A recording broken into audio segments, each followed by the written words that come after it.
Ассалаумағалейкум қыздар. Бүгін үй жағдайында KFC тауықтарын жасаймыз. Өте дәмді.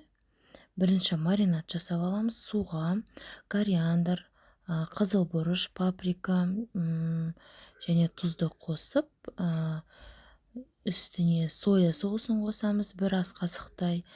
Одан кейін ашты бұрышпен сарымсақты езіп үстіне қосамыз.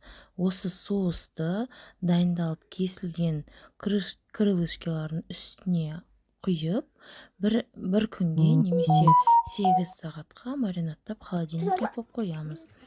Маринадталған тауықтарымызды жұмыртқаға араластырып, одан кейін ұнға және тағы да жұмыртқаға араластырып, сосын ұнға тағы да бірлес малып аламыз да, ысып тұрған майға жақсылап қуырып аламыз.